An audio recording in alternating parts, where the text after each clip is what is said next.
some form of nomad lifestyle, or So hopefully this helps, you know, so yeah. We're in Europe. what, did I want to go or where I work? Yeah, where you work, yeah.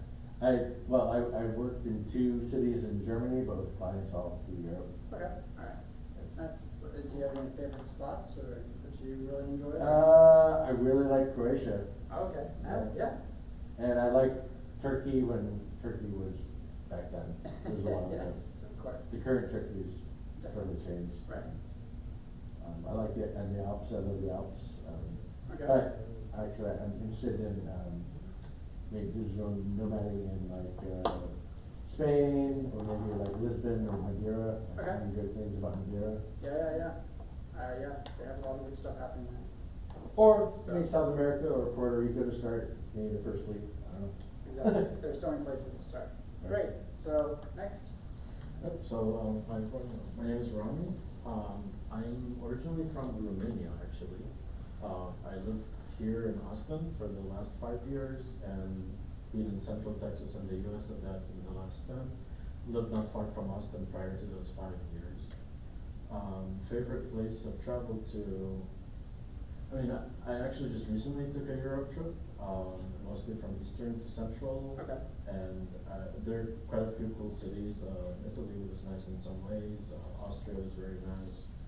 So, I mean, I can easily put favorites on all places I've been to because Sure. so I don't like to like this. Of course, is like yeah. So yeah, there's that. Do I currently work remote? Yes. I mean, that's the kind of professional development I'm pursuing in many ways. I run a startup myself, which is finding itself in an attraction stage, even though it's in its early phases. And I'm focused on how construction material companies leverage digital marketing and just distribution in general. And so that's my world, is focusing on how we design buildings and how do we use technology to do that. And what I want to learn about this is really just navigating the complexities that come with like different cultures, and more importantly, like their regulatory environments, or like, you know, at the end, you don't want to be a victim of being a foreigner. So yeah, just eager to explore all sorts of ways of how to look at things. Okay, well, since I've been running this for so long, it's a very fluid presentation, so ask questions as we go through, and we can change from there, so, yes. Hello, my name is Mario. I'm a software engineer. I used to work for a startup, and I was working remotely. I used to travel, now I'm just working for Austin Public Library. So just came to the conference just to learn more about being a digital nomad. Nice, yeah, and I met him at last year. Yeah. Yes, awesome, yes.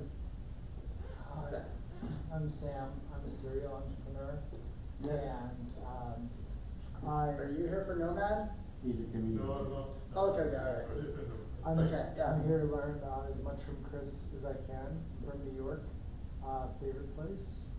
I've been to is Austin, and I do work remote because I think I serve people who can be all over the world. I'm working on doing things like South by properly. Okay. And Did you have fun? I had fun, and but I did not make money, especially compared to what I could have. So I need to do a lot more prep. Sure. And that's what I want to learn about. Okay, all right. So with that, we have Digital Nomad News. I always include this because most people are not looking for Digital Nomad News. So this is the stuff that's happening for nomads around the world. So Spain has now actually changed their Nomad visa program, and you can go up to 5 years with when you get approved, right? So you can go in, do the standard visa application, and if you wish and you meet the criteria, it can actually get extended all the way up to 5 years. So guess who's competing with that? Thailand. Thailand wants to also come in and compete because they're like, hey, we want more people down in our region, so we're going to extend ours from 5 to 10, and they also offer a 20-year program as well, right? So that allows you a lot of flexibility going in and out of the country with this visa, and many people go in and they'll pick up a couple of visas along the way, so it enables them to travel, you know, faster. So, remote work adoption increased 20% last year. I don't know what that's like this year. Everything has changed now, so I don't know what's going to happen, right? That stat is for last year alone. But I will tell you, more people and actually more countries now are targeting Americans to say, come to our country. We will offer better resources. And so I will see what those stats will turn into 6 months from now, because yeah, it's changed quite a bit. The new co-living spaces opening in Bali, Portugal, and Mexico, there's a lot of spaces that are happening, right? So they're trying to attract more people down there for cost of living, right? So they're opening up their programs. Unfortunately though, Mexico has now enforced their visa requirements. So if you go to Mexico, you have to fill out a visa now. You cannot just walk in anymore, so. But, yeah. And then of course, the 8 best cities for digital nomads. This was from somebody, most of these cities alone are in Europe. So you have a lot of like Italy, you have a lot of like Spain, Greece, Norway, places like that, and then Thailand, you know, Bangkok. But again, those are all for cost of living. So again, I always like to share this because again, it keeps you up to date on like what's happening, right? Do you list these somewhere, or? So, hold on. Yeah. So this one right here, I believe, can I click on it? It should take you to it, yeah. So then if we go over here, the first one, yeah, Mexico. And then the other one right here, Cape Town, yeah, Croatia, yes, Thailand, yeah, Thailand. Actually, this one right here is a really big one, Chiang Mai. So if y'all never been, this one offers a great cost of living benefit for many digital nomads. They have great internet speeds over there, and a lot of different communities for people to join. So Vietnam, and then yeah, Italy, a lot of co-working spaces over there in Medellin, Colombia. Again, a lot of people I know go down there, and they will actually take up residency, and then they will Airbnb that, right? So then as they're traveling, they're making income along the way, right? So. I love Rome. Oh yeah, it's nice. All right, so a little humor. I always like to throw this in. So if you get it, you get it. If you've been traveling a lot.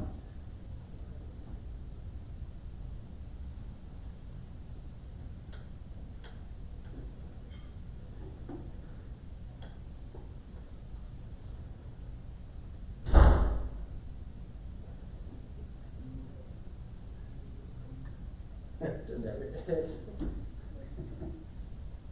So again, most people think nomads are just Their lost. life's falling apart. Their life is just a mess and it's falling apart. They don't have their stuff together. So, all right, realities of digital nomad lifestyle. So again, I put this all together. I'm trying something new, so I will see how it works, and I'm curious to see any feedback from it. So, definition. These are some of the statistics that they have found. 35 million digital nomads worldwide. They're expecting over 1 billion by 2035. Yeah, 2035, over 1 billion nomads. So if you've signed up, you've probably seen on my little event description at the very bottom, shows the statistics for those things. But average age is 32 years old, so a lot of them are not really young. If they are young, they either have some type of money saved up, and then they go out to some other country. But a lot, again, 64% are freelancers or self-employed. Just because now you can find so much remote work out there, right? There's so many new sites that cater to this stuff. And again, it's not working from a beach. It's really a structured environment. Otherwise, how on earth are you going to pay your bills, right? If you're always on the beach drinking Mai Tais. So, benefits. You get to design your schedule. I mean, like, it's literally up to you. And now that we have AI, I have taught people how to use AI to basically say, like, hey, this is what I need to do today. Structure my day so I get everything done, include my nap and my dinner, and I'm good to go, right? And now we have AI tools that even go even further for you and be like, hey, I can go find new clients now, like I can go find new work, I can go do all that stuff, right? So the cool part about this is, have y'all seen a movie called The Endless Summer? I'll be very surprised if you have, by the way. Okay, so basically, okay, The Endless Summer. It's a Beach Boy album. Yeah, okay, yeah. It's about 2 guys that actually travel the world chasing the summer, right? So it's an endless summer because they're surfers. And in the movie, what they do is they go around the world and all they follow is summer season, right? Because they can always surf. Here, you can do the same thing. As you're traveling, you can move your base around based on seasons. So if you love winter, just go follow that season, right? And then that's how it works, right? Your global, experiences. Hey, come on in. Yeah.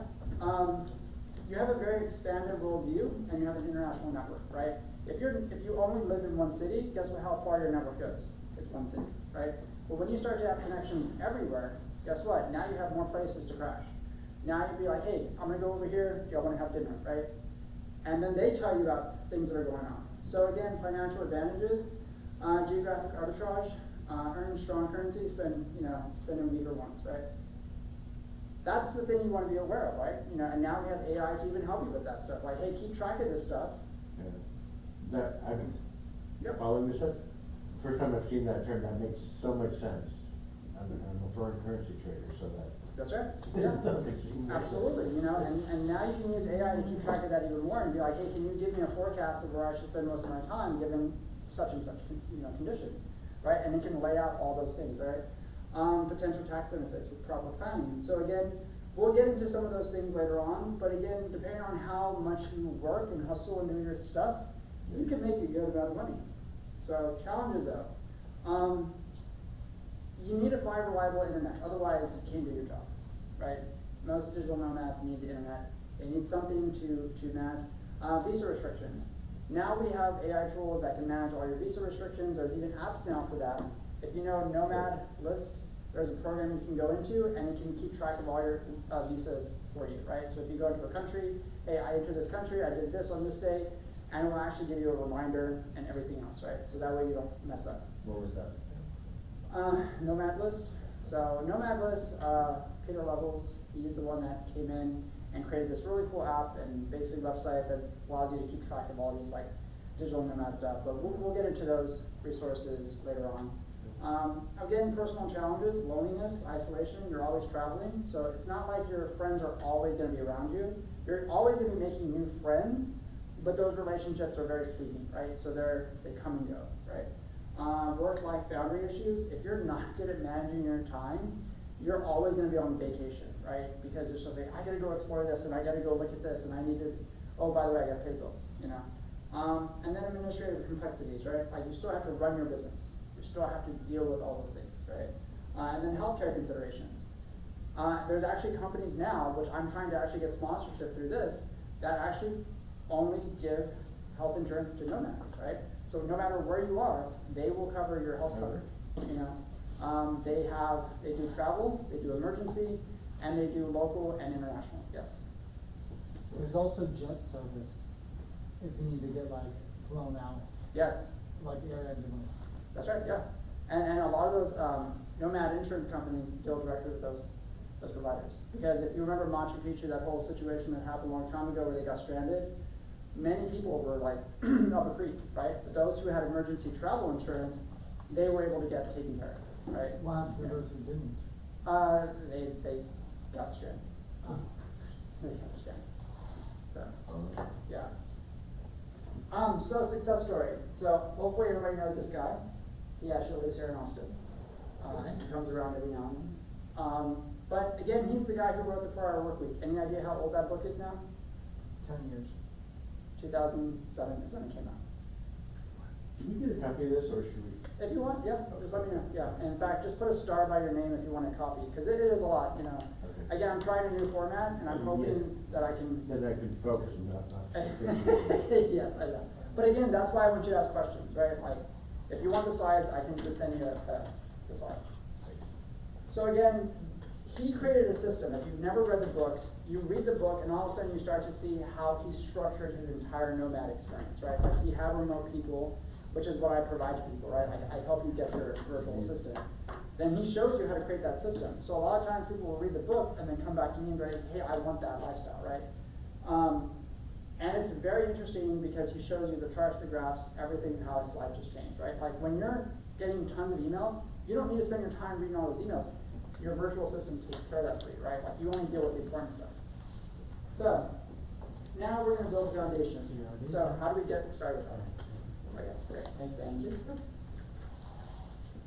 So identifying marketable skills. Since this is a small class, we'll just go through this very quickly, right? So if you map out your skills, you already have a sense of like what kind of jobs you can pick up around the world. For a lot of people who come into this program, they're trying to figure out like, well, what kind of jobs can I do? Because they think like you have to have a technical experience to be a digital nomad. No, I know people who all they do is bartending. That's all they do. Like they'll go to a city, they're like, I wanna go live here for 6 months, I'm gonna go find a bartending job, and walk into a bar, and then right away they got a job, right? They're not worried about technical skills, but again, they can also be a virtual assistant, they can be an admin assistant. There are many people who just need you to manage their calendar, right? Because some people's lives are just a mess. But again, finding those skills, breaking them down, you can go do a search now, right? So from there, now you can figure out how do you transition out of a 9 to 5. And that's where this comes in. You apply for remote versions of your job. They're all over the place, right? If you go to remote.co and just type in your title of what you're doing now, you'll see tons of job postings for remote work, right? And then offer consulting if you aren't already doing that. Freelancing in your current area of expertise. Build your portfolio, right? Get your testimonials going, all those things. And then start an online business based on that, you know? Now we have AI tools that can build a website in like 2 minutes, so why not, right? So, you have a question? I think you answered, but like, what if you hate consulting? Then you can have your VA go consult for you.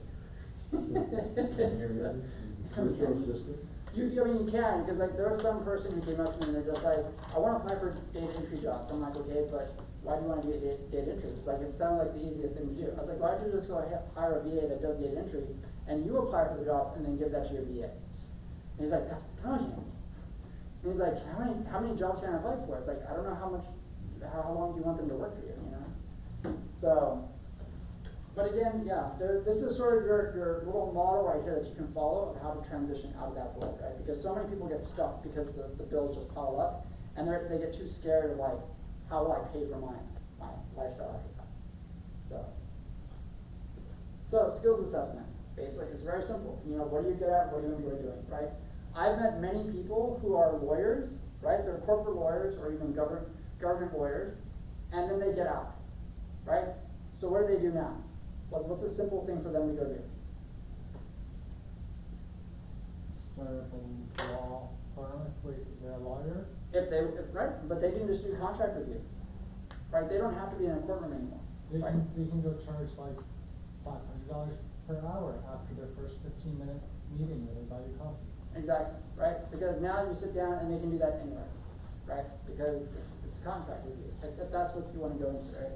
And what else can you monetize?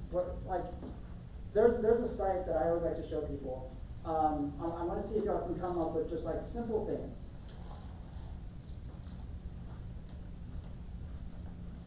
All right, there we go.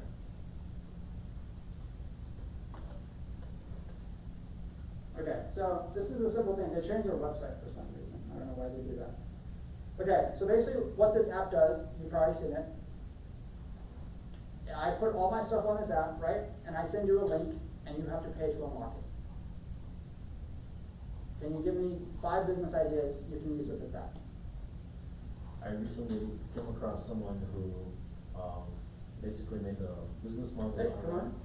around positioning statements. So basically, paying for information. Oh, sure.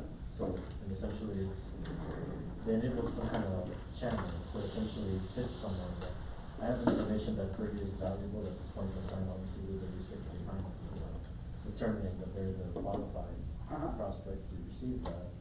But yeah, essentially, it's just a business model around information delivery, I guess. Right.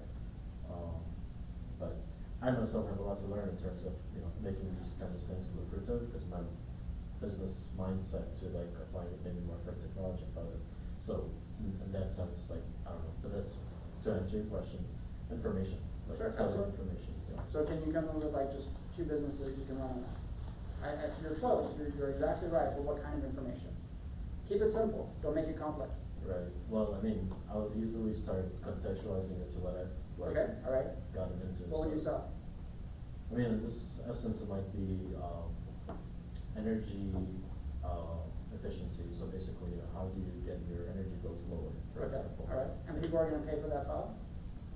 Well, what kind of information do you provide? Because that becomes very contextualized. There are only so many things. that Right. you can But say. if I wanted to keep it simple, Yeah. couldn't I just sell recipes? Oh, for cooking, for example. Or Right. I'm a chef, and I have a list of like barbecue recipes from around the country, right? And I can put them in this little app, and all my friends know my little link, and whenever they want a new recipe, they can go pay for the file, and then they get it downloaded, right? Keep it very simple. But why would a reasonable person pay for that when they can just, you know. Okay, why would a reasonable person buy stuff on TikTok store? Okay, thank you. I'm adapting to the real world in some Yeah, cases yeah, as yeah, well, yeah. by the way. Okay, ask a 15-year-old how much they spend on TikTok store, and you'll find out real quick. Buy a TikTok story? Store. Oh, okay. Right, so if you're in that world, right? I don't know like, anything about that. So basically, like, there's so much crap in the TikTok stores that kids are just buying stuff left and right? It's like hair products, or it's like a t-shirt, or it's like a hoodie, or like the latest trend of something, right? But it's literally just the same thing here, right? Like, all it is just a digital transfer, right? Sometimes it's an emoji, sometimes it's an avatar. You're about to say something, Sam? You raise your hand? Yeah. Okay. Yeah, actually, related to that, to like that, like the avatar. Like, Yeah. I'll just sell like the cereal, so you get a virtual O, and then it's like a magic 8 ball or a spin the wheel. It's like your aura reading. So instead of giving you a random quote, it will just give you a random ass aura reading. That way it just has to be like a color. I don't have to like fuck with hooking up any AI. Right. Yeah, so like you can sell thousands of virtual glasses. So again, right here, digital brands sell virtual dresses, right? Virtual outfits for their avatars online, right? So you can go over here, Prada has this, Vendi has this, and you're buying literally just zeros and ones, right? But these zeros and ones from those brands cost thousands of dollars still, right? When they shouldn't. It's just literally zeros and ones, right? But you're putting this on your avatar for your meta world because so many people are meta world right now. And then you're also doing it for your Snapchat avatars, and you're doing it for whatever other apps you're using, and yes, people actually buy this stuff. So going back to your thing, why would somebody buy that? Why would somebody buy that? It's, Alright. So the next one right here, yeah, identifying your marketing skills. Let me just go through it, yeah. Oops, went too far. That one, right. So high demand remote skill right here, like software development. I actually added the last one right there, just because AI development is new, right? Keeping up with AI is so ridiculously hard. Like I have to keep up with so many things. And even design, project management, virtual assistant, these are all high demand jobs that are very simple that most people can do, right? Like you don't need to be a software engineer to do most of this stuff on the list. Content creation, design, project management, most people here can probably pull that off, you know. Virtual assistant in itself is in high demand, right? There's so many people around the world that just need that. And there's many people who go in, they'll pick up 6, 7 jobs on the regular, and then they're already making 6 figures, right? And they're doing very simple things, like, hey, I need you to go organize my eBay store. Hey, I need you to go find me this in AliExpress, right? I need you to go book me tickets for this trip over here. That's just simple things, right? And those are jobs that pay a lot of money, right? Because many people need that kind of stuff. So AI development, on the other hand, that's growing even more, right? It looks like you have a lot of questions. well, just, I'm just trying to think of the concept of virtual assistant. Is it like a It's a person, it's an actual person. It's an outsourced. It's an outsourced individual, right? Okay. So like I would get you a virtual assistant that manages, let's say, So your it's travels. it's a human It's a human. relationship, not some No, it's a person. digital representation thereof. So anybody that's in college, they can pick up jobs like this, right? And then while they're going in class, they can be doing work, right, for a client, you know? Because they don't have to physically be I'm there. thinking, you know, like actors travel around, they need an assistant, they have them go, you know, Sure. Yeah, personal valet or whatever it is, Yep. kind of person, but it's like that, but virtually, I Yeah. guess, remotely. Right, exactly. They're all remote, and then the niche goes down even further. I recently got somebody, a Shopify expert. I gave a presentation at a university recently, and their minds were blown away because they'd never heard of this world before, right? These were all like MBA students, and so right away, a week later, they're just like, I need somebody to build all my Shopify stores, because like I have all these ideas, I want to do this. And I got them that person, so now they've already knocked out like 3 stores, right? Which would have taken them a long time to build, right? So now they have that person that they can work with. So let's keep going. So success story here. Who knows this guy? All right, here, I'll let you read this real quick.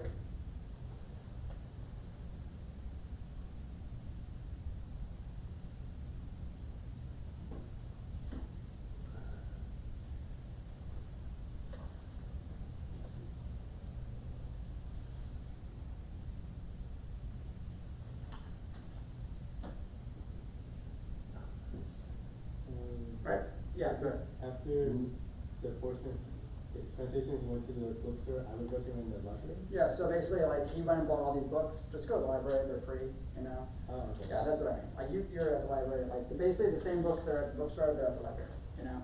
And I always tell people, just go to the library, pick it up, it's the same thing, you know? But that's what he did, because he felt defeated, he was just like, you know what, this is a time in my life where I'm gonna learn something new, I'm gonna go sit down, read everything, and just study. Now, what do we do when we wanna learn a new skill? We do that, and what else? We go to YouTube, right? You go to YouTube or TikTok, and just start watching all the videos, and just like, okay, I'm gonna do this. Now it's to the point where real estate investing is so easy to do now, to get in, because there's so many resources now, right? Like, do I need to go read every book, or can I go watch bigger pocket videos, right? It's all there now. And if I have, let's say, $5,000, and I wanna buy a house for $600,000, guess what? They're gonna tell me how to do it. You know, so it's doable, right? So if you don't wanna own physical property, then what do they tell you to do? Buy stocks, right? REITs, very simple, you know? So that's what he did, and that's how he got out of the 9-to-5. So let's keep going. So choosing your freelancing niche. So you can command higher rates, attract better clients. Now you get to determine who you're gonna work with, right? You're gonna go find your group of people, your industry, and also what I learned from Capitalist Nomad is go where you're treated best, right? Like if you're not doing great here, Nomad capitalist. yeah, there you go, Nomad Capitalist, yeah. Go where you're treated best, you know, because that's his tagline, right? If you're not getting what you need here, there's a community somewhere else around the world that would love to have you. You just need to go find it, right? So what niche do you want to work in? And there's really no wrong answer, you know, because you might figure, hey, I want to go do this, I want to go do that, and yeah. How niche is too niche, I guess? If you're doing underwater basket weaving, I would be careful. So, for example, this, just like you said, like he started out, I didn't know anything about it, I started doing it, and I started telling about my journey, right? Like for me, I am raising my 4-year-old grandson by myself. Yeah. And just like that experience, right? Well, how do you do it? It's called a grand family. There's grand families all around the world. That's right. They're called. Okay, now I want to do this in a digital nomad way. Yep. How do you do that? Right. Are there other people interested in that, right? Absolutely. And my answer to that would be make some videos, because if you go onto YouTube and do parenting, you're gonna see a whole community of that, right? And you're gonna see what they're doing. And if you share your story about what your day-to-day life is, Okay. guess what? There's your niche, right? Because now all of a sudden they're gonna reach out to you. Hey, we have this whole thing here, and you're gonna start to discover those communities. You know? But then how do you monetize that and not just make it something? So now, that's where you build your audience. Takes my time. That's where you build your audience, that's where you build your numbers. So it's either you're gonna wait for YouTube money to come in, or you're gonna build a newsletter, or you're gonna build a little Shopify store that deals with like, hey, here's everything a grandparent needs to raise a child, right? So, what could that be? Like books, like academic books, like Harry Potter books, like whatever, right? Everything's dropshipped anyways. It's not like you actually have the product, right? Right. So you can go in there and just ask AI, hey, what products could I sell as a grandparent that when I'm raising a 5-year-old, right? And it will give you a list of items to populate your Shopify store. And then do you go in and sit down and build your Shopify store? No, your VA does that for you. It's while you're watching TV. See? So, these are profitable niches for digital nomads, right? UX, UI design. How many times have you gone to websites and you're just like, this is terrible, this is awful, right? And then you just click somewhere else. Well, guess what? Why don't you send them a message? Hey, I can fix this for you. Here's my rate, you know? And if they respond back, sure, you know? SEO consulting, email marketing, copywriting, social media management, web development, AI development, right? So there's all these different areas that you can go into that many people already tap into, right? That's why you hear so many of these like lead agencies, they do outreach for you, all this stuff. So, but again, none of this happens if you don't reach out, right? So if you're gonna do it yourself, guess what happens? You're gonna spend 8 hours a day just trying to cold email all day long, right? And it gets pretty tedious. So, business structures for digital nomads. And this is actually geared directly for nomads. So if you look at it, I broke everything down that's geared towards this lifestyle.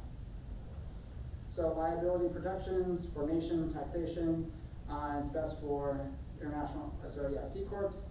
Again, you're only doing that unless you're running multiple agencies as a digital nomad, which there are people who do that, right? Like, I can run multiple agencies from a website, from a laptop, that's right?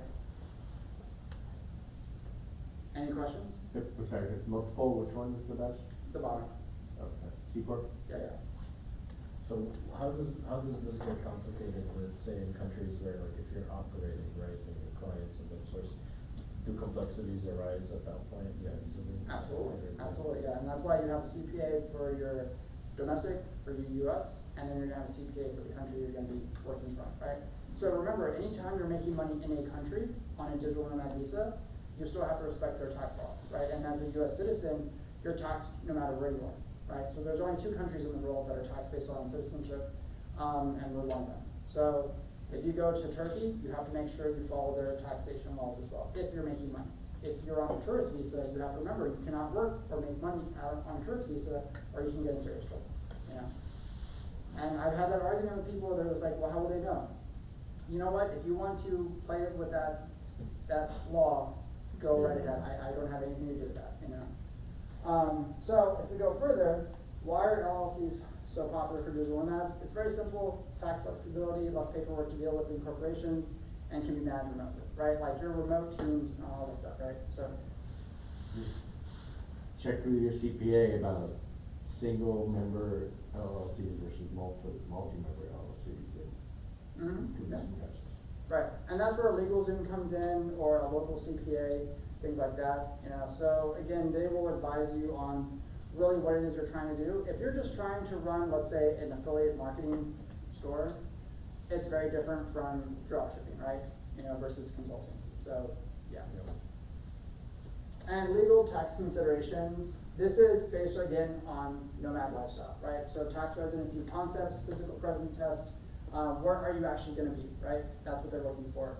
Foreign earned income exclusions, which means that if you're out of the US for a certain period of time, you get a tax credit for that. And then tax treaties between countries. So whatever country you're going to be in based off of the time period, if it's more than 6 months, then yes, you have to be aware of that. So for the foreign earned income tax credit, is this something that you can earn up to that amount while you're as long as you're out of the country past 340 days or 45 days, you earn the foreign tax credit, right? Because you're not really in the US all that time, right? You're still going to come back, because if you do your investing correctly, there's still, again, the first one right here, physical presence test. If you're an investor, you know that certain investments require you to still be in the US and hold a US residency, right? So if you're out of the country, you can still come back in a day at a time and still meet those foreign tax exclusion credits, you know. So it gets a little tricky, but again, if you've ever read the Capitalist Nomad, read his books, because he breaks all that down into it, right? There's another one. It's also what is it? I'll come back to it. But it's basically this guy who was a teacher and he shows you how to be a millionaire. So he wrote another book, Expat. Why am I forgetting this book? Are you familiar with Internations? Yes. Yeah. I'm a member, and really? that could be something beneficial. Oh, nice. Okay. Yes. Yeah, they're helpful as well. But man, he wrote a great book that basically breaks down all the taxes that you deal with as a nomad when you're traveling. It's a huge, thick book, but it's so interesting. But yeah. So.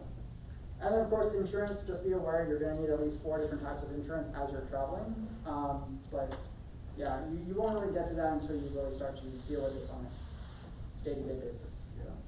All right, success story number 2. So Peter Levels. Hopefully everybody knows this guy. He now earns passively, what, $3 million a year now? I think it is.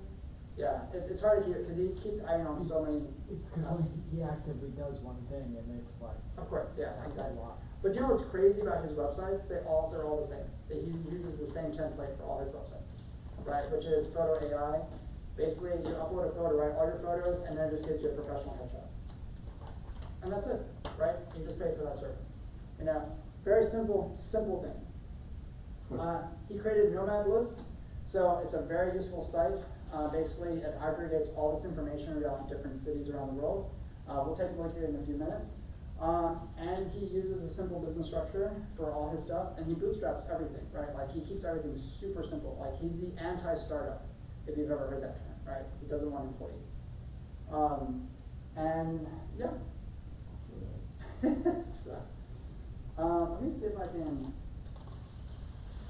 out of this real quick.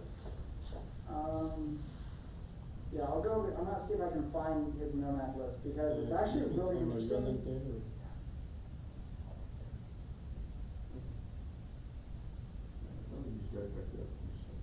Yeah.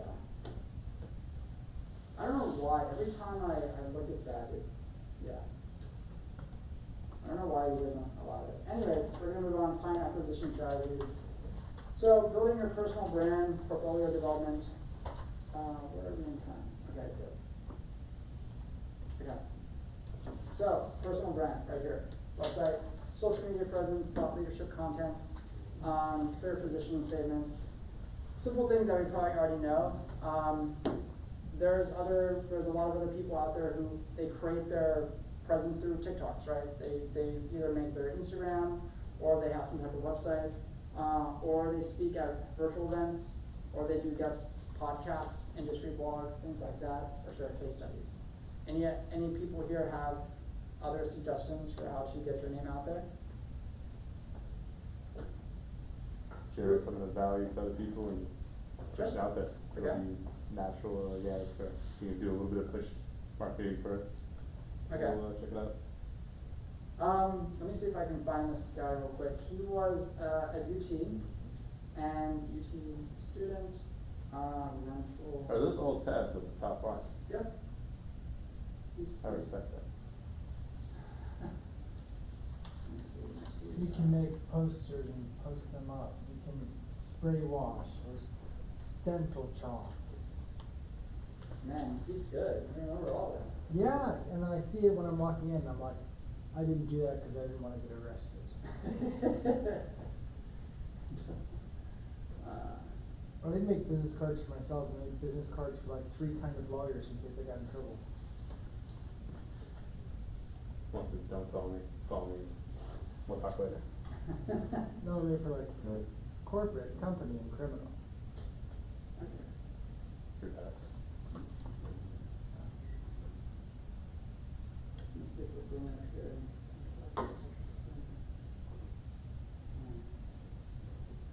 Actually found that using ChatGPT for things like this could help to contextualize the scenario to like Yeah, I'm just wondering why all of a sudden, like, because it kept popping up all the time, and yeah, this is the guy. Okay, there it is.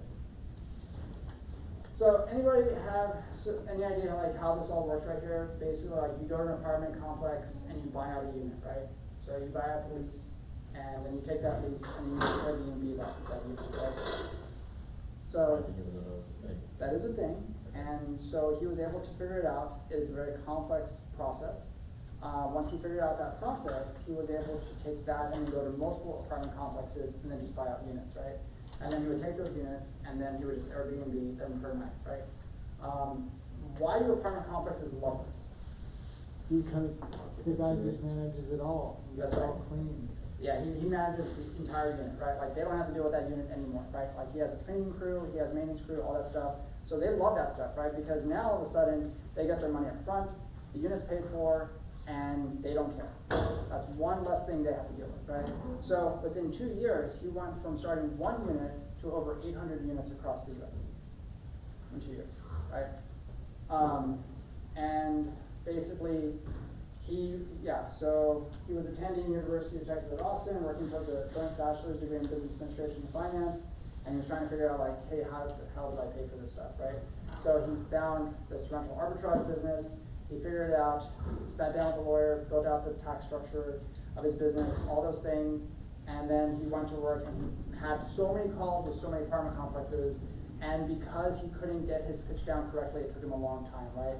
Until he finally figured out what to tell them, and it finally clicked, right? And so finally, when he got his first unit, as soon as he signed the contract, he went straight to Airbnb, he put it on there, and when he got like his third or fourth unit, he went straight to a property management firm and said, here, just handle everything, I don't want this anymore, right? And so they took over, and he basically just went out and just got unit after unit after unit and just gives it to them, and then they manage everything, right? So then he just gets a passive income every first of the month, right? And then that's all he's been doing, so who has questions? Because I know this is all. How did he have to put his own money in it? What? So yes, remember, you have to buy a unit. You have Remember, to buy a you unit. have to buy a unit, which is a full year lease, right? So if, let's say that unit is $12,000 or $13,000, right, for that lease, then you're buying that lease, and then you're taking that lease and putting it onto Airbnb, right? And then that's it. So I have a question around strategies to do with kind of like, I mean, at this point, this is all gonna be based on your client acquisition strategy, generally speaking. Sure, but, yeah.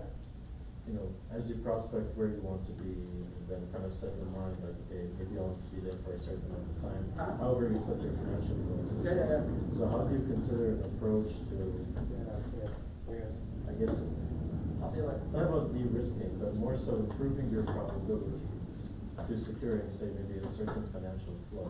Because like, it's one thing that whatever your business or startup is, like as a primary, could be one thing, but then the revenue stream for that may not be a certain amount. So I'm seeing or learning how this conversation is all about. Find there's all the other streams that you could pursue, right? And then find out how they all add up. So how would you go about, like, I don't know, a framework to that, or, you know, like, how would you help someone structure their, and it's more so to do with like, how do you even look into the resources that, like, every country tends to be a bit different. Sure, the social platforms exist, but like those nuances without even being there in person. So like, what would you suggest you can do beforehand, you know, remotely, in terms of either building relationships? So to answer your question, because I build remote teams, I always say, if you're gonna go, let's say, to Spain, get a virtual assistant who's in Spain, right? They know Spain, they grew up in Spain, they know that culture. And say, this is everything I wanna do in Spain before you get there, right? Like, plan out 2-3 months in advance, and say, I need an apartment, I need this, I need that, I need this, right? They already know that stuff, right? So they will go out and they have the connections, they know the discounts, they know all those things, right? So once you have that relationship on the ground, now you can communicate with them. Hey, how's everything going? Is everything happening, right? Like, hey, when I get there, I wanna do this, I wanna do this, and do this, right? In terms of business, right? Great, they can go get you, set you up at conferences, they can go put you at speaking gigs, co-working spaces, they can do all that stuff because that's where they're from, right? Many times people don't have those connections, but I do. So if you need to get set up in Sweden, if you need to get set up in Germany, I can find you those people there who can do all that for you because they grew up there, they know the culture. So that's the best way to handle those things, because if you don't know how to run a business or how to set up a business in Germany, guess what? That person does, right? How do you qualify a virtual assistant? So what I do is I go through a process, right? Like, I will say, like, who are you looking for? A general assistant? Do you need somebody who's very niche? And then I will vet them for you, right? Because this is what I've been doing for a long time. So if you need a general assistant in, let's say, Germany, then I'm gonna say, what do you need them for? Do you need them for finding jobs? Do you need them just to find a place? And then we will go through that entire process to make sure you get the right one, yes.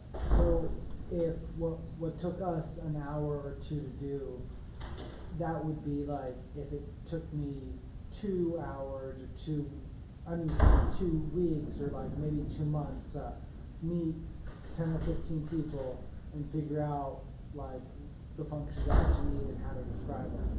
And I would not only burn through my time, but I would burn through their time, which is my cash, right? Yeah. Because I mean, they're gonna either be per project or per hour, right? So if you need them to do research and they're per hour, then yeah. And you probably have people, or another signs for people who are like trusted enough to like not drop the ball or to complete it or to be able to communicate well. Absolutely, yeah. Because if you're using different sorts of platforms, right? Like, some platforms don't have a system in place that tracks what they're doing, and others, like, if you're hiring them from Facebook, good luck, right? Like, there's no tracking system there. If you're hiring them off of on Fiverr, then I don't think they have tracking software, right? But other platforms have tracking software, so you know for every hour they work, then yeah, they get paid. You know how to set it up with like, for if it's more technical, like to have the deals that the person does record their screen. Like, if I want somebody to do something After Effects or something, and I want to automate it later, I will pay you to like record your fucking screen, so I know you didn't like flip it on 5. Right, exactly, right. Yeah. And then that's where like Asana or programs like that come in and track everything. And cause some of it's like, I wanna know how to technically do that, but Yep. I might have to watch it in slow motion, but this person like. Right. And I would pay like $5 or $50 to know how to do that right away, or to have it on video instead of $5 of finding it on YouTube. Exactly, right. And that's why like hiring an expert is what cuts down on so much problems, right? And that's why the person who, they wanted a Shopify person right away, they're just like, yeah, I was running Shopify for a long time, they're just like, there's just too much to learn. You know, I don't have time to learn it, I'm just gonna hire somebody who's done it, right? Like there was somebody who needed a HubSpot expert. If you've ever tried to learn HubSpot, don't learn it unless you absolutely know you're going to get paid a lot of money to learn HubSpot, right? HubSpot, right? It's a beast to learn. It is a massive program, right? There's so much to learn. Just hire an expert. Just hire the expert, pay the money, and just be like, I need this, and this done. That's gonna probably run you maybe like, what, $20, $30 to do that process. But if you're gonna do it yourself, you're probably gonna take 2 days, 3 days just to figure out what the hell you're trying to do. What is HubSpot? So HubSpot is a CRM, right? Like it just manages like your contacts, your email marketing, a lot of those kinds of things, right? But it's just a beast to learn because it's so big, right? And it's one of the most expensive platforms out there because it goes from being free, and then all of a sudden like you get a bill for like $10,000, right? And then you're just like crap, you know? So that's what ends up happening, right? So that's why I always say like, if you can, as soon as you can get to a virtual assistant, get to a virtual assistant, right? Like how many YouTubers have you met where they're just like, the number one thing they learned is hire a video editor right away. Like don't waste your time dealing with that stuff because it is super hard, right? And yeah, then all of a sudden you see the quality of work change tremendously, you know, so.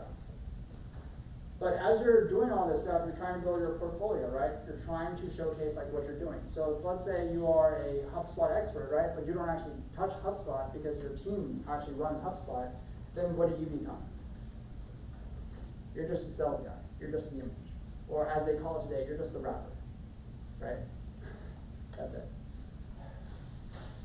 My DNA, I could like, okay, Sure. I already thought of 6 different things. Please, yeah, write them down. Right? Write them down. But Yeah. then like, okay, how to qualify, which one do I start first? What do I think is gonna be the best payoff or fastest or whatever? Ooh, that's a flip of the coin, isn't it? Right? Right, because like there's so many things out there now where they're just like, do I run a Shopify store? Do I run a TikTok store? Do I go do this on YouTube? Or do I go run a laundry business? Or do I do a car wash? Or do I rent out? Niche better than this one or like? Yeah, you know, because you can find now any community out there for anything now, right? Like there's vending machines, right? There's vending machine communities, and I can guarantee you there's probably students on UT campus who probably run vending machine businesses, right? You know, so, and one of the most profitable ones is becoming like the cannabis vending machines, right? You have to be careful with those because you have to make sure they're very well secured for some reason, right? But yeah, I mean like, but in that whole process, you're building your portfolio, right? There was a kid I used to follow on YouTube who showed you how to start a vending machine business. He started when he was like 15 years old, got his first vending machine from Craigslist, paid $400 for it, and he found a location, that was the hard part.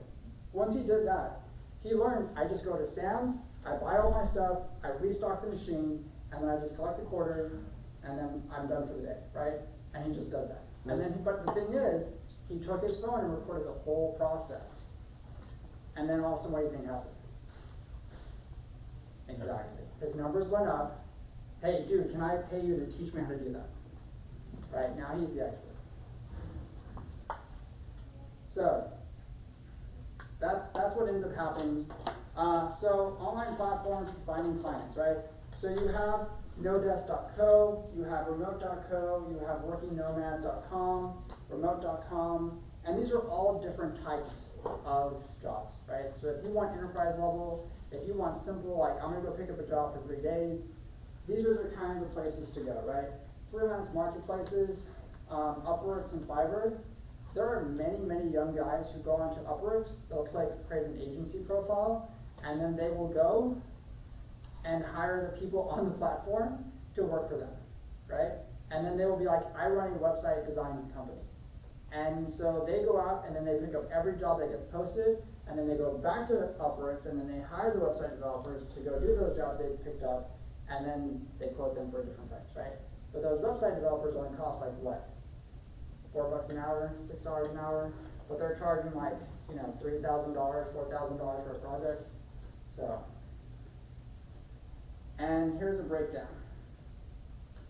So platform comparisons, it just shows you like really who's it best for, right?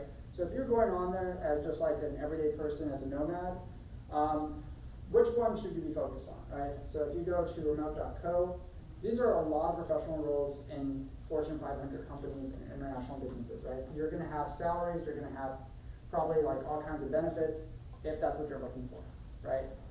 If you don't want those responsibilities, then working nomads, remote, Upwork, Fiverr, that's probably where you're gonna be hanging out the most, right? Because you can pick up a job here and there, complete it in a day or two, get a paycheck, move on. There's only one difference between all those, right? Fiverr and Upworks, they take a percentage of what you earn. So, any questions?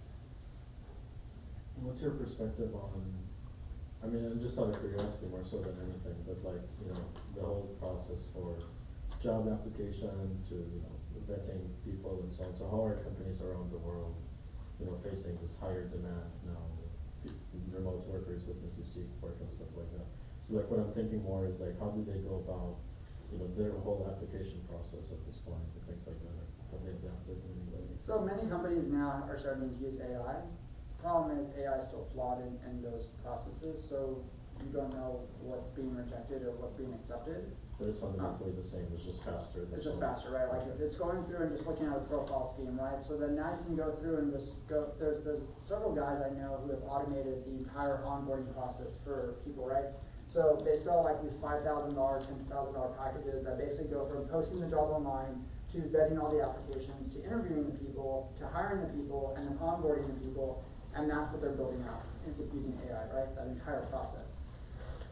Does AI make mistakes? Yes. How do you know it got fixed? How do you know it's gonna be okay when it's doing that, right? You don't know. That's the problem, right?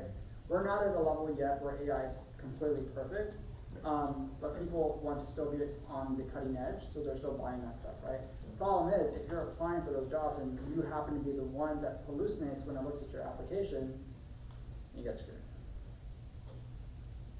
So, is this platform for finding clients or something else on This is for jobs.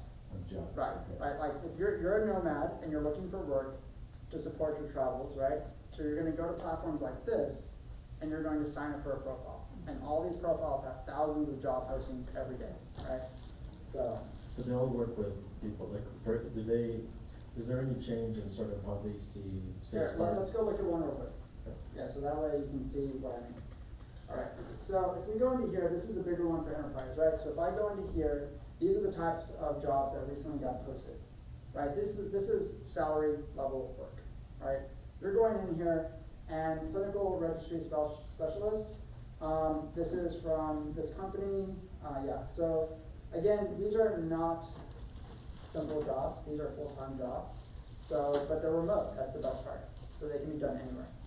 And then they're going to give you the details. So if I click this one right here, it gives you the entire breakdown, dual career level, experience, travel requirement, no specification, which means we don't care.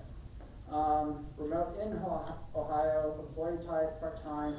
So if I go here, I can look at this one, full-time employee, remote in Atlanta, Georgia, travel required, yes. Education level, this is what they're looking for, you know.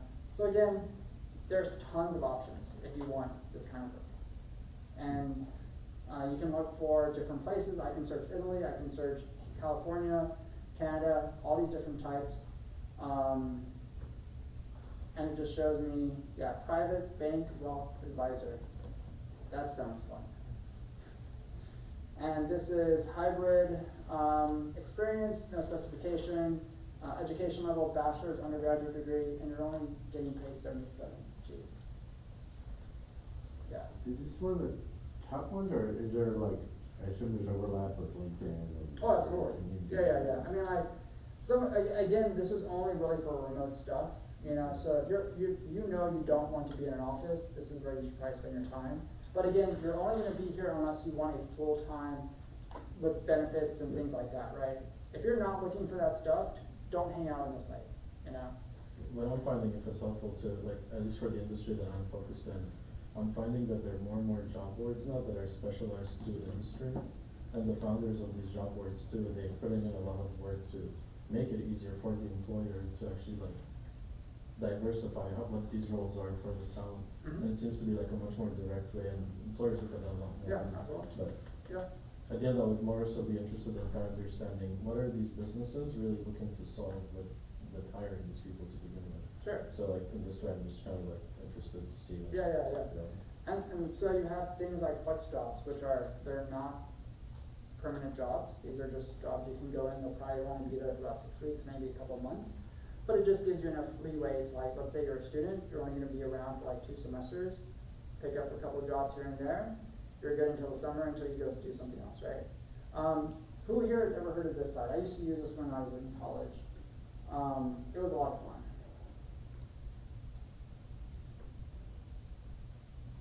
Coolworks.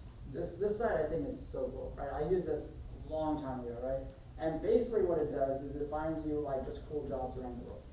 And you can find summer jobs, you can find winter jobs, you can find resort jobs, you can find jobs on the lake, you can find camp counselor, fly fishing guide. Who wants to go do that and get paid for that, right? Like, these are real jobs, by the way, okay?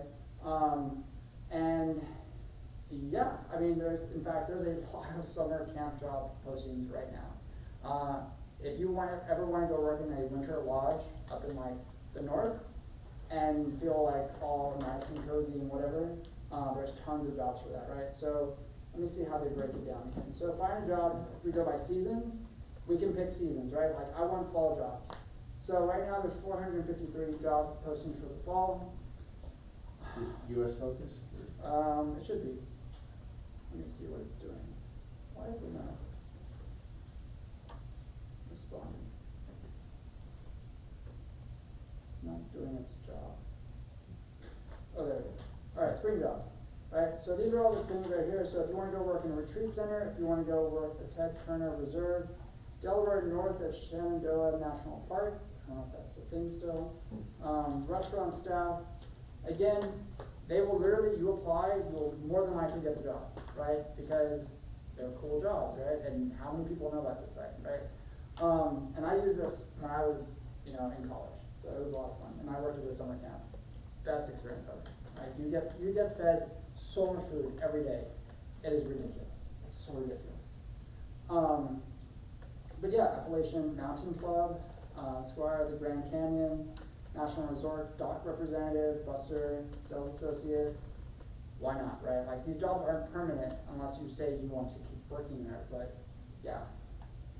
Cool regions, you can go in here. If I want a beach job, if I want a Black Hills job, if I want a Blue Ridge job, if I want Cape Cod jobs, Catalina jobs, like this is what makes the site so awesome, right? So.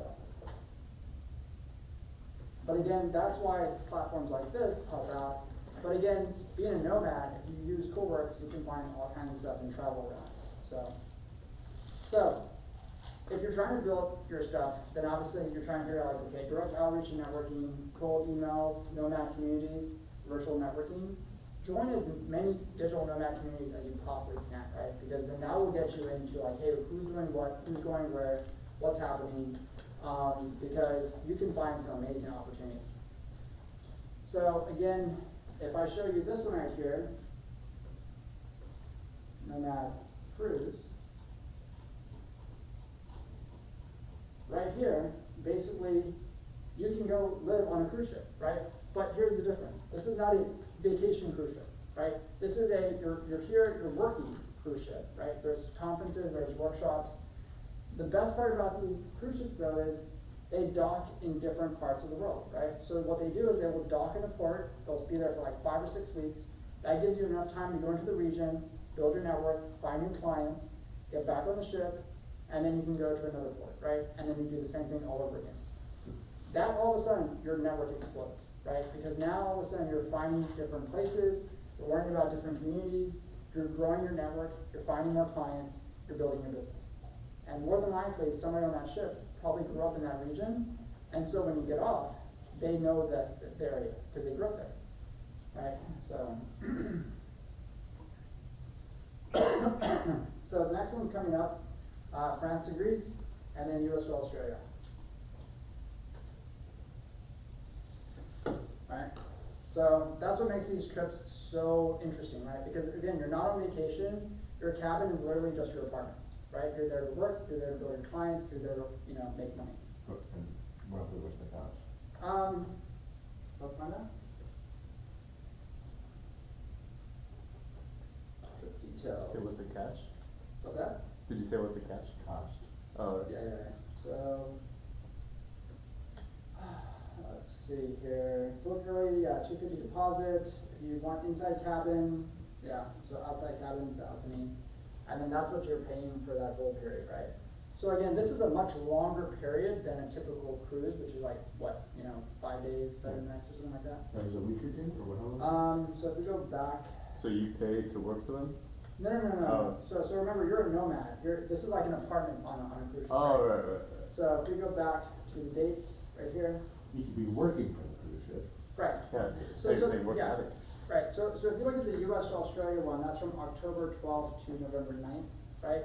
So that's a long period right there. You're going to be in conferences, you're going to be in workshops, you're going to be doing stuff, you're going to be building your client base. And remember, everybody else is also a nomad, right? So you're like, hey, you are from the European region, what's it like to be a nomad there? Where's to find clients, right? What is your business, right? Hey, you're from the Asian region, what's it like being a nomad in that region? Like how hard is it? All of a sudden you start to realize, man, this is an important thing to do, right? So, and for that price, so, that's why I always tell people, like, look at these nomad communities, because your life can change real fast, right? Because somebody might have been in that region for 2 years, and you're just about to go to that region, like, hey, what do I need to know? So, Absolutely, go ahead, just please. my circumstance, Sure. right? Yeah. And actually, I'm the second time around, right? Mhm. But, okay, all these young people, they do this, you hook up, they fraternize, Sure. they have children, they wanna keep on doing it. How do I do that? Right? Yeah. And then maybe you want a nomad cruise for family-friendly nomaders, or something, right? Let me see if I can find you 34. Is it this one? Oh, yeah. Right. It's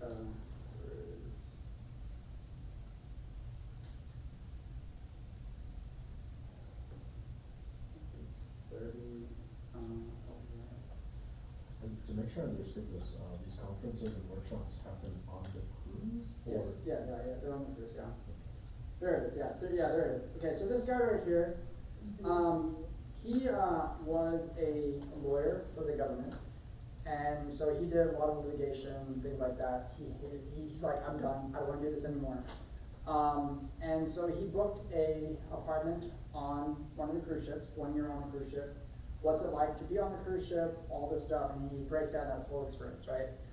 Being on a nomad cruise.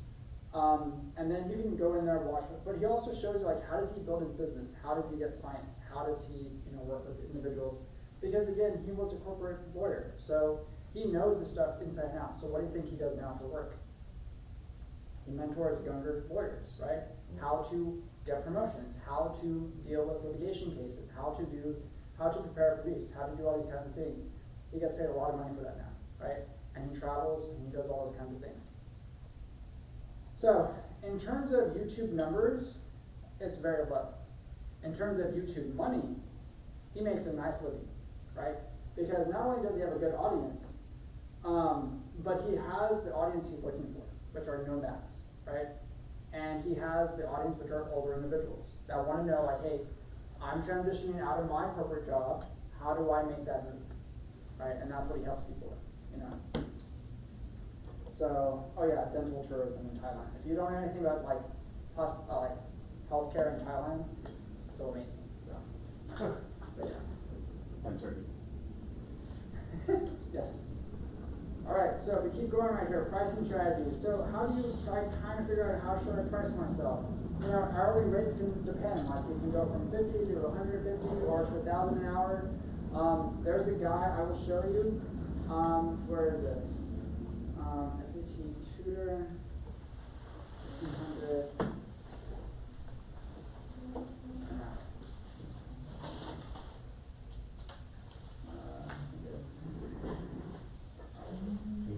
Good, thanks. Yeah. Alright, so, there you go. Alright. Yeah, so, again, he just does SAT tutoring, right? And he charges $1,500 an hour. Okay? And how did he get there, right? What happened?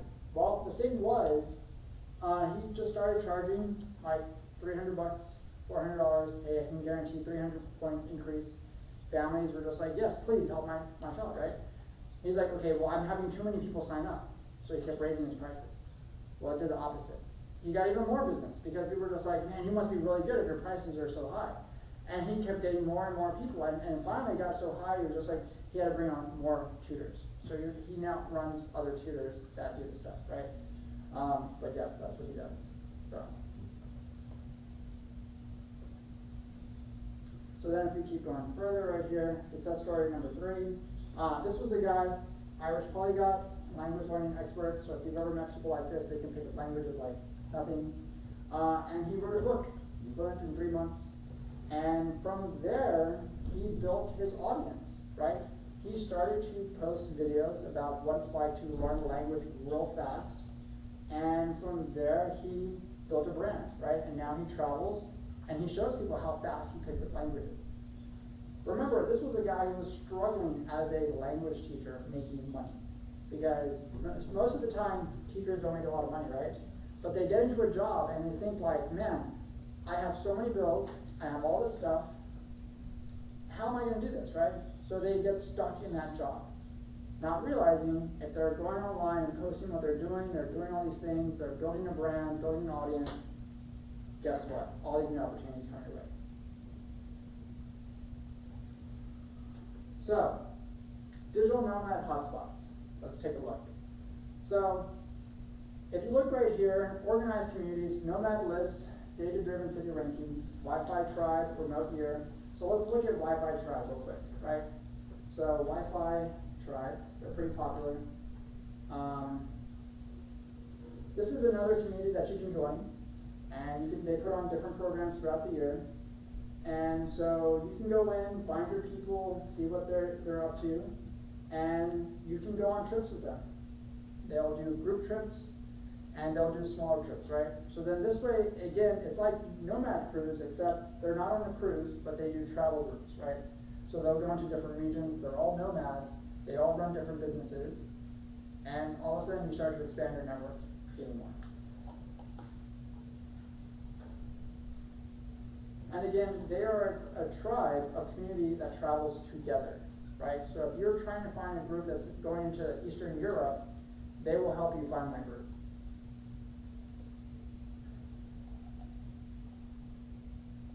So are those all those communities? Because one thing I'm finding an issue, and during the pandemic, what I came across more for professional networking was an app called Lunch Club. And that app was like, it took your interest, took all those variables, and then kind of did the matchmaking. So are all those communities kind of similar in that sense where, because like, it would be interesting to kind of fast track the, here's a good prospect to talk to, right? Based on like, these are the things you're interested in. So would you say at this point, like the closest you can get to that without being a dedicated platform are those like Wi-Fi tribe and things like that? Yes. Yeah, because think of it like, so before all this stuff happened, what were the big groups to travel with? National Geographic, right? They had like these travel groups that were popular, right? But now you have very niche travel groups, right? So now you can go in and be like, hey, I want to be doing this, right? Like, I can go find my community. So that's what nomad groups have really come about doing, because now they bring all this together. If I was to show you this site right here where free walking tours. Right, there are a lot of these in Europe, to be honest. But, yeah. Right. So how could you build a business with this? Can you tell me? Can you give me some ideas? How would you build a business doing this? In my experience, they would try and sell they usually have deals or like partnerships with the local things to do, And so they became an affiliate marketing kind of business Sure, model. yeah. So they just made their money off of that. Exactly, right? So I'm giving free walking tours. If somebody from England comes to Austin and I give them a free walking tour and the company pays me to bring that person to their business, right? It's a walking tour. I'm going to show you where in Austin I should be. And if I base it off of affiliate marketing, I'm going to take you to all the places that pay me to bring those people there. The ultimate lead gen. See? But what is the other caveat to this? You meet people from around the world, right? Now all of a sudden you're having one-on-ones with these people. You don't know who they are, but they signed up for your tour, and now you can go and you make those connections, and they say, hey, you know what, when you come visit my country, I will give you a tour. You're just, this is how people find free tours? Oh, I'm sorry, what? So I'm gonna go on here, I'm gonna type in Austin, right? Yeah. And there's gonna be a whole bunch of people here that offer free walking tours, I see. right? Huh? But that's how you make money, right? Because So I give them a free tour, but then, so you're gonna go contact all these businesses and say, hey, I have 500 people that I do tours with every month, yeah, and if you want me to bring people to your business, pay me this much, affiliate marketing, right? So now you're driving traffic to their business, because they're from out of country. And let's say hypothetically that person who's doing this, let's say they're also into photography, they can maybe bundle in photography services to their guests. Sure. Yeah. So let's find out what people offer in Austin. Are you ready? So this is Airbnb experiences here in Austin. I can go in and have a Michelin taco tour through Austin with a local restaurateur. I can have seasoned smoke and savor barbecue brisket, or paint Texas wildflowers with a watercolor artist. Okay? You're paying for an experience. Alright, so I love watercoloring. What do I pay? What does it cost? What do I get out of this experience? Well, for $52 per person, I can book them Saturday, March 22nd from 12 to 2, and I can choose this, right? And then this is what I'm going to do during the group. I'm sure some of you here have skills that you would love to put on there. And be like, yes, I will come sunbathe with you for $75 a person. Professional sunbathing. Professional sunbathing. Right? So let's go down a little further, right? So now we can do sunset kayak, we can do giant paddleboard, we can do creekside horseback rides, and again, it breaks it all down even further, right? So again, if I choose my dates, let's say I pick Tuesday, okay? Here, we're gonna search, let's see what's going on. What is it gonna give me? I can hit the trails around Lady Bird Lake for $45 a person. I know what you're thinking. I already know what you're thinking. But yes, people pay that. Okay? I can go glam with a rig and makeup blow up. so there's this, or you be the broker, like, I'll build my dream vacation for you. There you go. See? There's all different ways to make money, because as a nomad, that's what you're trying to do. You're trying to come up with multiple ways to make money. Right? And a son. Mm-hmm. So again, I can do, my God, this one's so ridiculous. This to me is so crazy. So basically what this does is, somebody will meet you downtown, they'll have a camera, and they will go take pictures of iconic places around downtown with you for $69 a person. They get bookings, Do they get what? and they get bookings. Yeah, absolutely. What I find interesting is that this is through Airbnb. Yes, this is Airbnb experiences. That's what I'm finding, like I'm discovering how, like, it's all about the funnels at the end of the day. Like, because like experiences, who goes and looks at experiences? It's the people who book the place and they get marketed or advertised to explore, these are things you can. So do you want to know how this really blew up? So there was this article that came out, I think it was on Refinery 22 or something, about an Italian grandmother who offers an authentic cooking experience in her kitchen in Italy. How would you not pay for that? See? That was like, Right? And in American dollars, I believe she charges like $2.50 a person. Remember, this is an Italian kitchen. They're not big, right? So she can only really fit like 6 at max. so after college, backpacking through Europe, I ended up in Rome, and this Southern belle from Memphis, Tennessee, took us all out. She had us a great time, like authentic Italian. She had the Southern draw, thick Southern draw, but she had perfect Italian too. Yeah, yeah, It just makes me think of like, somebody will want it. that's right. You know, obviously I remember that. Yeah, So, yeah. Something memorable moments, right? That's You're right. selling, that's That's what what you're you're selling, exactly. And that's what this is all about, right? So if you have like free walking tours and then you pair that up, there was another guy who did, selling. Now you're thinking, now I have like another 8 things to add. I'm like, in my heart, I'm a tour guide. I love being a tour guide. So this guy right here makes 6 figures giving food tours in New York City. Okay? He was laid off in Meta. But how this all happened was, he had already been eating at all these restaurants in New York City, right? And every time his family members would come in and be like, hey, you know this place, you know this restaurant, can you show us this place? Can you go take us there? Yeah, sure, why not? So then all of a sudden, he turned that into a tour business. And now he breaks it up by food type. He has Italian, he has Indian, he has Greek, he has, what am I missing here? Mexican. And he charges a lot of money. It's almost $90 to $150 a head for his tours, right? So he has branding, he has a website, he also partners with all these different other sites, and he goes in and just offers tours, right? And he eats really good. Can't you do that here? Couldn't you go do that in Rome? Couldn't you do that in Thailand? Couldn't you do that anywhere? And New York obviously has every food type there is, right? And there's all these communities.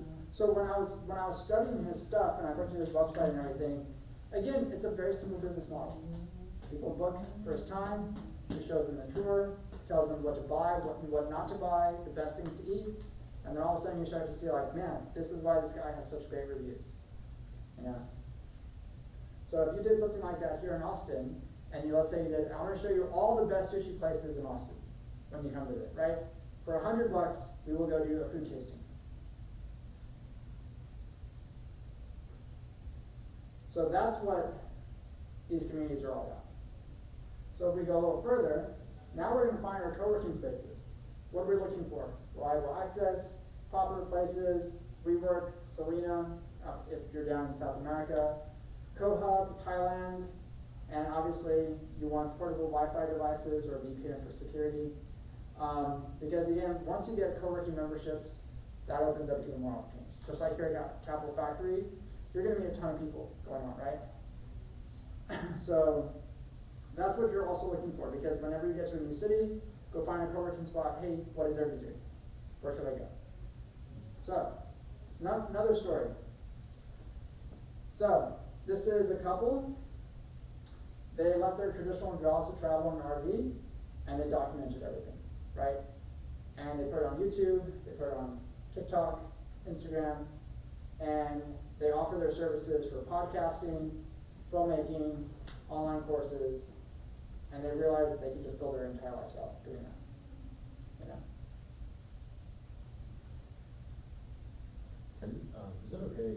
Earlier on that, so on slide 33, I recently came across this couch surfing. Sure. Yeah. Oh, yeah. All right. Yeah. Boat gathering? Wow. Do you want to hear some interesting information about that? Yeah, I mean, the concept seemed interesting. I'm not sure how exactly the, matches with your goals for the duration that you want to be and things like that, but I guess one in a, I don't know, blue moon, maybe something aligned. So I used to be part of that whole community, right? So it was free for a long time, right? Because that was how the system worked. Guess what happened? Well, COVID hit, and their model blew up, right? They couldn't use it anymore. So all of a sudden they're just like, if we don't pay the bills, how are we going to keep going? So then they switched to a paid model. And then guess what happened? They lost the majority of their users. Because it had been free for so long, right? It was just a community of people who basically said, hey, I have a couch, you can come stay here. and they got ratings, they got all these like testimonials and things, and it completely changed, right? So it went from being this great thing to now all of a sudden they're just like, do I really want to pay for something that I don't use as often, but I don't want to lose my reviews, right? So they really created a bind for many people, which caused some problems right there. But I will show you something about how some people got around how they find places to stay. Seen something around pet sitting that was like a platform for, and I found some interesting places, some with longer stays. But again, to me the friction was the barrier to entry was that, you know, one, you have to sign up for it. So there's already a cost without a guarantee. Sure. Obviously you risk it in some ways, but it just seemed competitive, because like, how do you go about positioning yourself as the best pet taker amongst the professional pet takers out there? Right, of course, yeah. So like, to me that seemed like Yeah, that's all risky. but, I mean, I would say anything can put effort into you optimize your outcomes, but. Exactly, right. Yeah. So to go back to like, how do you get around these things? These guys right here, if you've never watched Yes Theory does things very different, right? So they made this video where they used Tinder to basically live in Europe for free. So they would go on Tinder, right, and they would swipe all these profiles. And finally, when the person would be like, well, I have a room tonight, do you want to come? He's like, well, we're actually just trying to crash at somebody's place tonight, is that okay? And watching the video, you realize, yeah, why not, you know? And they make this connection with somebody. And all of a sudden, these videos turn into something like, wow, you know, you guys are just traveling through Europe using Tinder to stay at different places, which is basically couch surfing through Tinder. That's what they did. And Extra points for creative thinking. see? All right, so let's go a little further, right? Spring here. All right. This video right here, if you want a great story to watch, please go watch this video. Okay? What they did was, they basically went knocking on doors, random doors around the city. Okay? And they went up to the doors, and people who answered said, hey, if you say yes, we will take you to an airport, and we will throw you on a plane and fly you around the world for free. You just have to say yes. How many times do you think they got their door closed, shut in front of them, right? How many times? A lot, right? But they just happened to knock on this guy's door at a time when he was in a bad situation. Something bad happened, and he really needed this. And this family turned around and said, take the trip. Just say yes, go.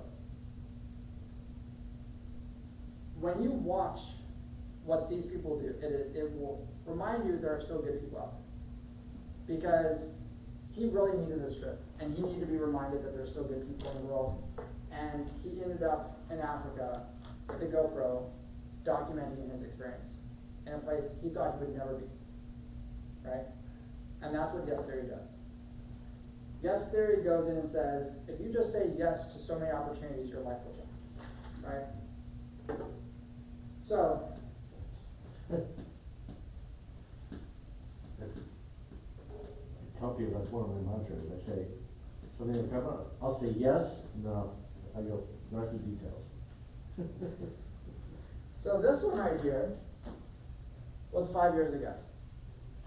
Okay? And they ran into a guy who was going to a meeting. He was in Sweden. And they said, excuse me, sir, could we ask you a question real quick? Would you be interested in swapping lives with somebody you've never met, in a country you've never been to, in a place you've never lived, for 72 hours? And then that person who says yes over there will come and live your life, and you will go live their life. Would you say yes? Right? And so, when you watch this video, it was a TV show. Most people on this planet are born in one country and live there for the rest of their lives. Some of us are lucky enough to travel, interact with Are you learning Thai? but how often do we get to live Is that what the subtitles are? someone in that country, meet their friends, and stay in their home? Probably never. But if there's one thing to learn while traveling, it's that deeply connecting with the local culture can be one of the most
we're not gonna watch the whole thing, but I'm just showing like the experience.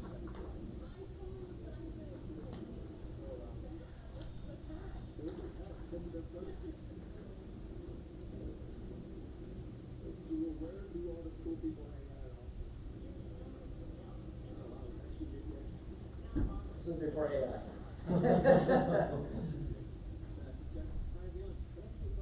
So this guy right here.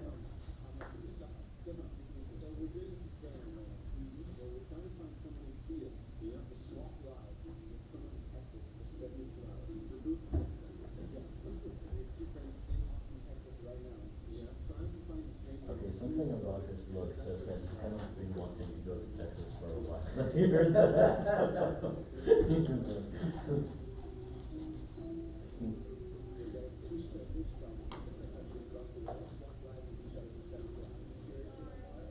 Look at that, see? They turned down a free ticket.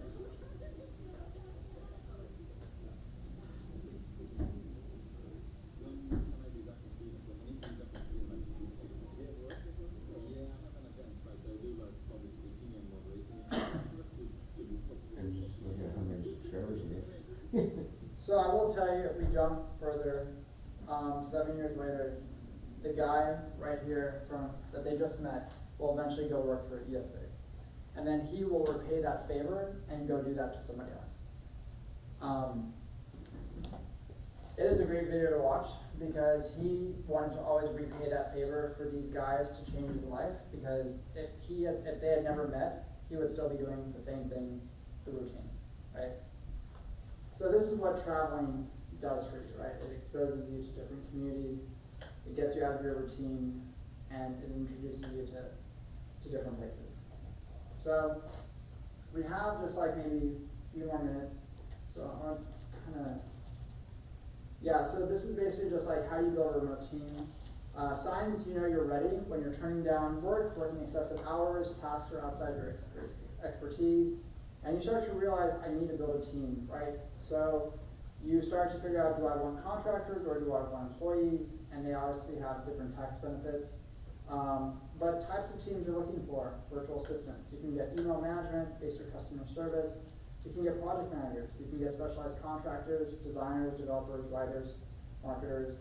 And when I get people this stuff, I try to keep everything between like 3 and 6 hours an hour, because that's what most people don't realize is what their true cost is, right? So finding these people, you have different places you can go. I've shown a couple of them already. But here, the screening process, again, clear description. You want a portfolio review, video interview. And if they don't agree to a video interview, or if they're very vague in their responses, something's usually up, right? It doesn't mean that this is the person who actually says they're there, right? So, let's see.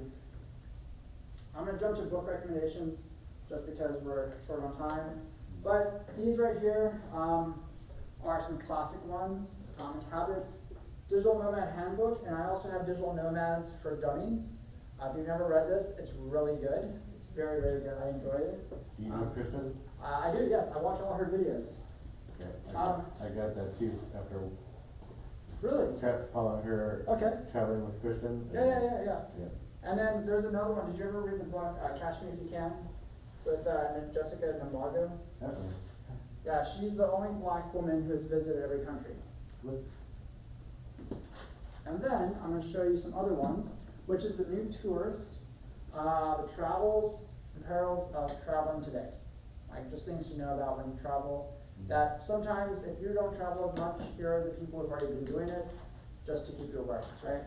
And then this one right here, you need to really update yourself with marketing with AI, because if you're a nomad, you really need to know what tools are available to help you with this stuff.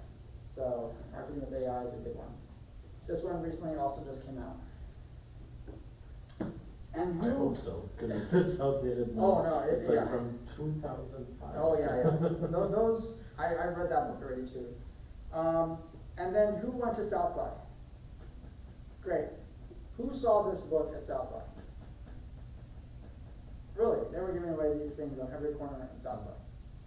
So this one right here, the guy wrote it. I read this book already. It's very good, and it basically shows you what the world of no work is going to start to look like, right? It is how can I put this? Not what people are expecting, right? It is going to be very hard. It's going to be very different because, again, I don't like to tell people I replace people, but like I always tell people, AI is not replacing people. It's the person who knows AI very well that replaces people, right? So instead of hiring 50 people to do something, I'm going to bring it down to probably 2, you know? But that's what this book is about. So, who here wants a copy? Sure. All right, y'all want to flip through it? I mean, if anything, we can agree to how fast of a reader I don't know, I mean, the point is like, it's a shared resource. It's up to y'all. So, it's a free book. I know I'm not the fastest reader, so if you're faster at it, then we can just keep in touch when you're done with it. I prefer audiobooks anymore. There's an audiobook version. It's up to you, But- yeah. And again, if you want to find the audiobook, I'll be happy to give it to someone else, or, but, and if you do have more questions, this is my little Calendly link right here. If you want to book more time later on, I'm going to take this little guy.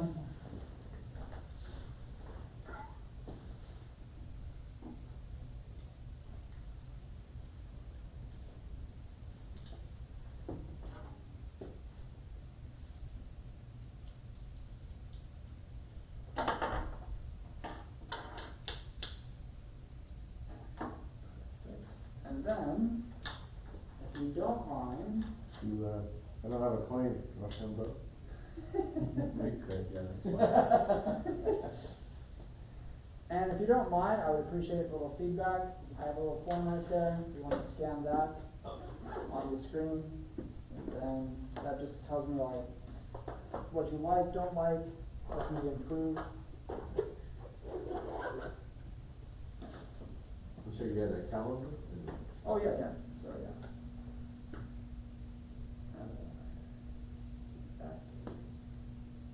And then this one right here, if you just want to book time, if you have more questions, if not, yeah. There. What are the kinds of things Do you live here or? I live in San Chan, but I lived here for a long time, so I'm always in Austin every week. And my next class is next Monday at 6 p.m. That'll be on 16th floor. So the difference between this and that one is, this is about traveling and working for yourself. That one is about working for yourself and no traveling. So that one tends to get more people. So. Yeah, and more. Because people tend to get scared of traveling because they're afraid of losing their comfort zone, right? They like their nighttime routine. They like their. I'm fine with traveling, but with a little one, I'm probably more like nomad capitalist. Yep. Have a couple bases. Yeah, exactly. That's exactly. probably the speed I would like.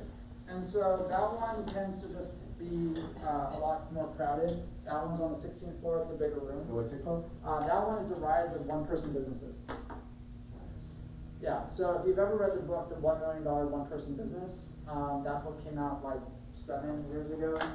I'll bring it up real quick. One person.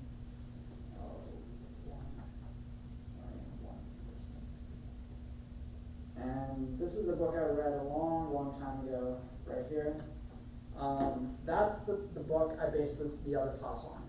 So this one came out over 7 years ago. What I've done is just updated it using AI. And now I offer better resources than the ones in the book. So. And to give you perspective, there's always like, so in that book right there, how things are changing, there's a movie that I noticed a lot of people have never really heard of before, and it's called Wrong's Gone Wrong. And have you all heard of this? Okay, Ron's Gone Wrong. Okay, let me show you.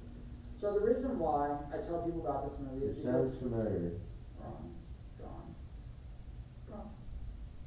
So we're just going to watch a little bit of it. Nope.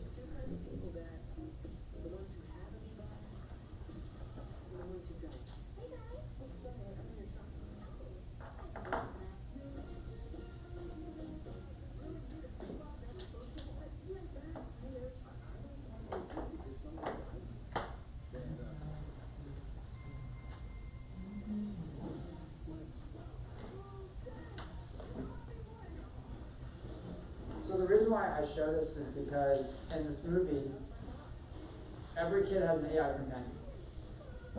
Companion. And the difference is, his V-bot is broken.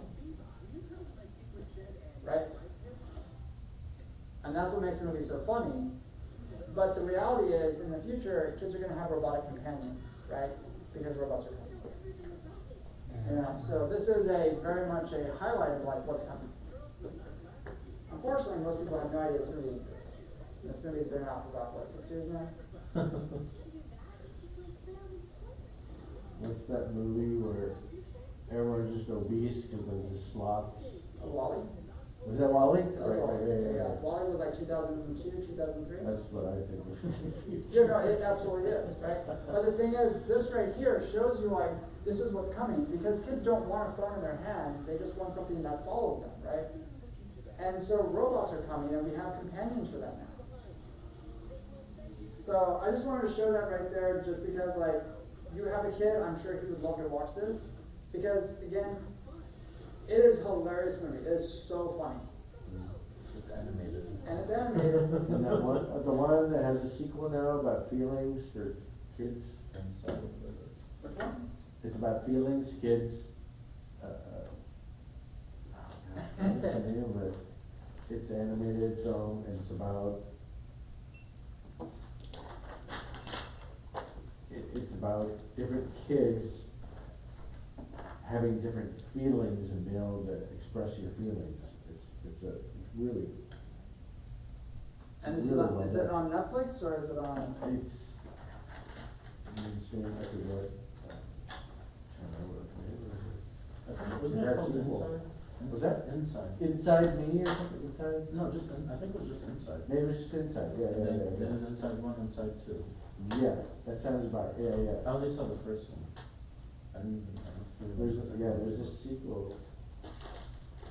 But there was like this HQ kind of space where they had different emotions and it was like a meter. It's called Inside Out. Inside Oh, Out. Inside Out, Okay, yeah. right. Came out 2015. Uh-huh. Amy Poehler and Bill Hader. Yeah. And then Inside 2 came out last year. Oh, that's right. Well, I hope you all enjoyed it. No, It was, yes. Yeah. It was refreshing. Good, good. Oh, yeah, I did. Did you park in the garage by any chance, or? I'm on the street, but Okay, yes. perfect, good. I'll do that then. So I was here for Catapult Factory South by stuff. Okay, perfect. Great. Coming for 2 years. So do you live in Austin now? Or- Yes. Okay. And. So about this, I feel bad about just like. Oh, it's a- I didn't mean to. I feel more inclined to share it, so I'm just wondering, curious if you want to like, I can set myself a deadline so I can actually read it too, because otherwise I know myself. Okay. And I know it might end up just not being read I properly. play on my plate, I wouldn't get to it right now anyway, if you wanna. Well, just for myself, maybe in 2 weeks I'll touch base with you and. Okay. Or, I mean, like, if you wanna come to my next class next Monday, it'll be on the 16th floor, Okay. you know? Next Monday? Next Monday. Okay. What's your class? Can you read that fast? That one? I was looking for, actually you could, yes, Yeah, because it's yeah. not, yeah. So that one? Is the one upstairs, is it through the same? Catapult Factory newsletter? Yeah, Yep. cause I found this through the newsletter like Okay. yesterday, Oh, and that's wow. the first time I even looked at it. Well, I've been doing this for over a year now, and it's every So I third was Monday. like, the other one is no business, That one is Solopreneur. Yeah. this one- solopreneur, yes, Yeah, that's, There you go, yeah. So if you wanna come out, that's 16th floor, same time, 6 PM. One week. that is the model I prefer. Then you should like- come. Like, Because I've already started to work on Forex that. trading, for example, right? Perfect, I have no product, I have customers, I have no. Then you'll love it. Employees. You'll love it because I've already been working on the structure, and there's a cool tool that I'm gonna be debuting that has just come out. It's invite only, and I finally got access to it, and it is phenomenal. So, Is it Manus? what is it, who? Manus? Maybe, I don't know. You know, it's an exciting time in many ways. Yes. That tone didn't suggest it, too much excitement, but it Yeah, did. well, Yeah. So what was your name? Very good. I'm Scott, just Scott, yes. I'm Rami? Rami, yeah. Very good. Oh, Sarah Rami. Yeah, very good.